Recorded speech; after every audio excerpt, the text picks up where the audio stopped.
दोस्तों, क्या आप जानते हैं कि ब्रह्मांड के निर्माण कैसे हुआ? अगर नहीं जानते तो वीडियो पूरा देखिए। ब्रह्मांड की उत्पत्ति से जुड़े रहस्यों ने सदियों से हमारे मन को मोहित किया है, विभिन्न युगों में जिज्ञासा और चिंतन को जगाया है। चाहे मिथकों को प्रसारित करने के माध्यम से, अंतरिक्ष की खोज करने के माध्यम से, या आधुनिक वैज्ञानिक परिकल्पनाओं का निर्माण करने के माध्यम से, मानवता ने ब्रह्मांड के असंख्य रहस्यों को जानने की कोशिश की है जो हमें घेरे हुए हैं। वैज्ञानिक अन्वेषण के केंद्र में आने से बहुत पहले दुनिया भर की विभिन्न सभ्यताओं ने ब्रह्मांड के अस्तित्व में आने के तरीके को समझाने के लिए विस्तृत कहानियां गढ़ी थीं। प्रतीकात्मकता और रूपकात्मक महत्व से भरपूर इन कहानियों ने समाजों को अपने परिवेश की जटिलताओं और अपनी प्रासंगिकता को समझने के लिए एक कथात्मक ढांचा प्रदान किया।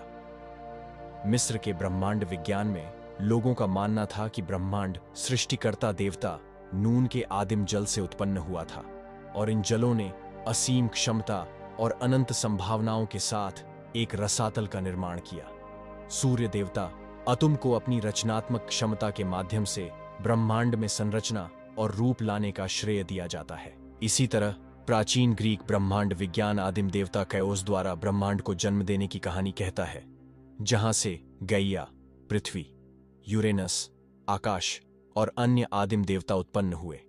ये प्राचीन मिथक हमारे ब्रह्मांड में किसी भी प्राकृतिक घटना की सुसंगत व्याख्या नहीं करते हैं, लेकिन वे सांस्कृतिक कहानियां बताते हैं जो सामाजिक मूल्यों, विश्वासों और सपनों को प्रतिबिंबित करती हैं।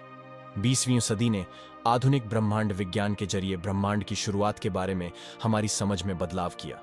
1920 के दशक में एडविन हबल की विस्तारित ब्रह्मांड की अभूतपूर्व खोज ने बिग बैंग थ्योरी के विकास के लिए आधार तैयार किया, जिसने ब्रह्मांडीय विकास के बारे में हमारी समझ को नया रूप दिया। बिग बैंग थ्योरी से पता चलता है कि लगभग 13.8 अरब साल पहले सेंटर फॉर एस्ट्रोफिजिक्स के अनुसार पूरे ब्रह्मांड की शुरुआत एक घने, बेहद गर्म एकल स्थान से हुई थी।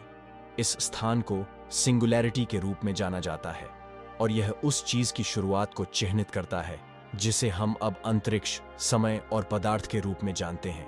जैसे जैसे अंतरिक्ष का विस्तार हुआ और समय के साथ ठंडा हुआ, उप परमाणु कण आपस में मिलकर परमाणु बन गए, जो बाद में दूर की आकाश गंगाओं, तारों और ग्रहों में विकसित हुए। इसने अंततः हमारे अपने सौर मंडल और ब्रह्मांडीय संरचना को आकार दिया जो आज हमारे पास है। ब्रह्मांडीय माइक्रोवेव पृष्ठभूमि CMB विकिरण से लेकर आकाश गंगाओं के वितरण तक विभिन्न अवलोकनों को समझने की बिग बैंग थ्योरी की क्षमता ने इसे ब्रह्मांड विज्ञान में प्राथमिक मॉडल के रूप में स्थापित किया है। फिर भी सभी सिद्धांतों की तरह बिग बैंग थ्योरी की भी अपनी सीमाएं हैं और इसने ब्रह्मांडीय विकास के वैकल्पिक मॉडलों पर चल रही चर्चाओं और अन्वेषणों को जन्म दिया है। उदाहरण के लिए, प्रारंभिक ब्रह्मांड विज्ञानियों ने बिग बैंग सिद्धांत के साथ दो महत्वपूर्ण मुद्दों की पहचान की: क्षितिज समस्या और समतलता समस्या। क्षितिज समस्या तब स्पष्ट हो जाती है जब शोधकर्ता ब्रह्मांडीय माइक्रोवेव पृष्ठभूमि विकिरण की एकरूपता और स्थिरता की जांच करते हैं। CMB विकिरण हमारे ब्रह्मांड के निर्माण से बचा हुआ ऊष्मीय विकिरण है, जब यह लगभग 3,80,000 वर्ष पुराना था। यह विकिरण बिग बैंग के तुरंत बाद हुआ, जब दृश्य प्रकाश पहली बार बिना किसी बाधा के स्वतंत्र रूप से घूम सकता था।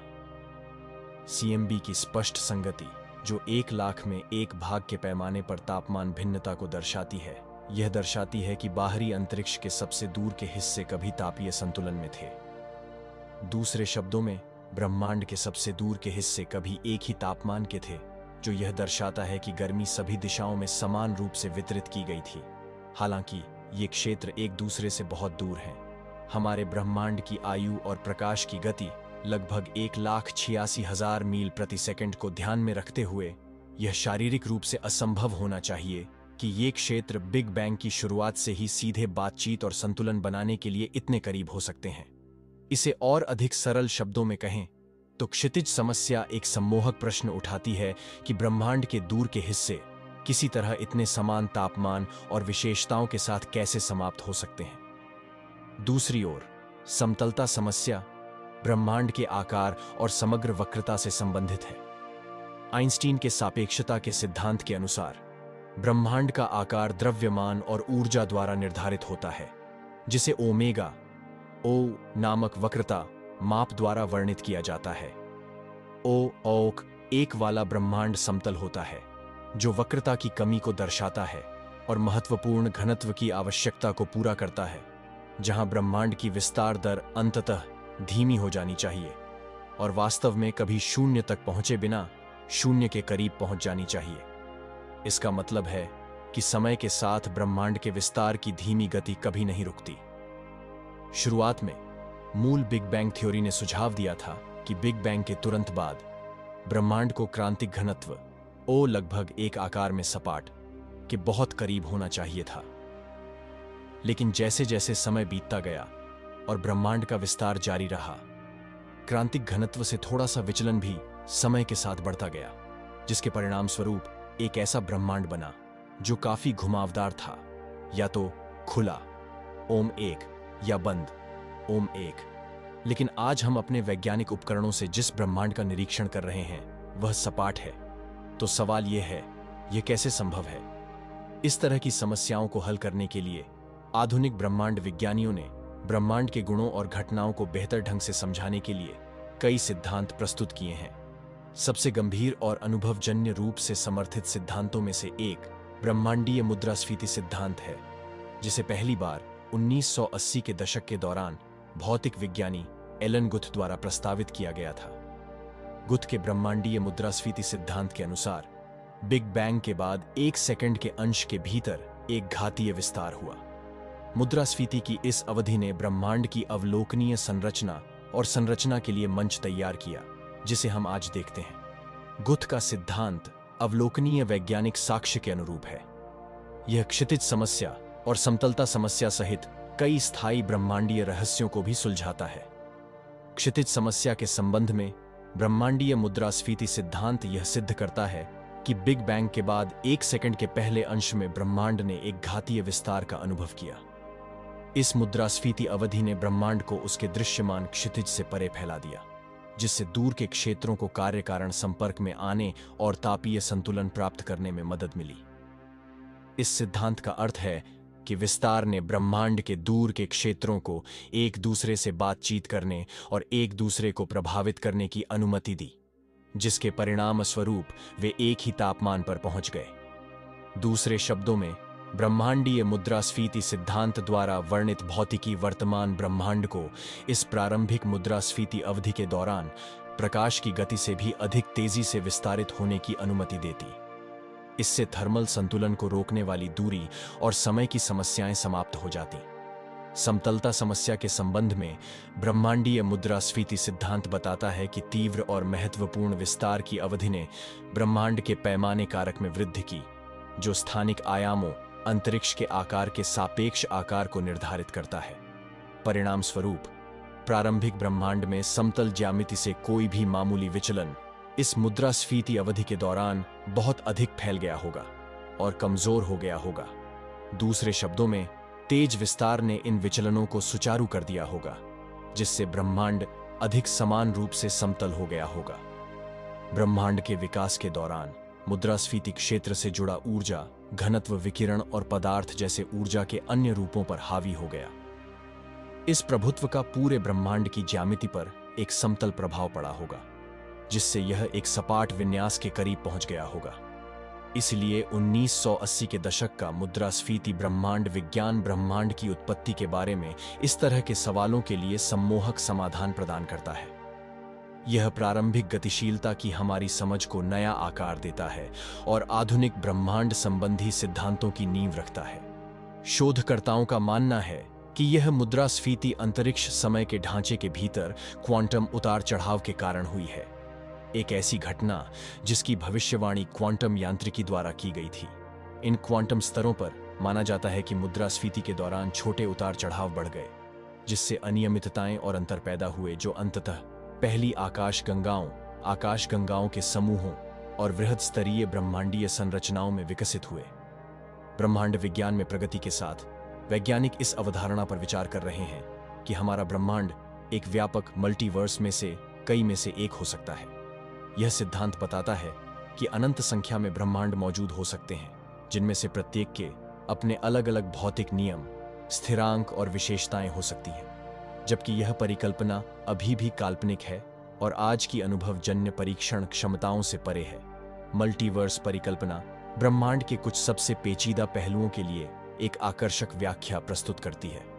उदाहरण के लिए, जीवन का समर्थन करने के लिए हमारे ब्रह्मांड में स्थिरांक और मापदंडों की सटीक ट्यूनिंग मल्टीवर्स परिदृश्य में औचित्य पा सकती है, जहां प्रत्येक क्षेत्र में अद्वितीय गुण होते हैं। ऐसे में हमारा अपना ब्रह्मांड जीवन के अस्तित्व को बनाए रखने के लिए डिजाइन नहीं किया गया होगा, जैसा कि हम जानते हैं, बल्कि यह संयोग और संयोग का उत्पाद है।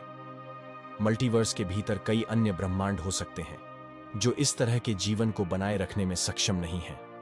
अब जबकि हमने ब्रह्मांड की आरंभिक उत्पत्ति के बारे में बात कर ली है, तो आपके मन में एक उचित प्रश्न आ सकता है कि इसका अंत कैसे होगा। निश्चित रूप से जानने का कोई तरीका नहीं है, लेकिन वैज्ञानिकों के पास कुछ सिद्धांत हैं।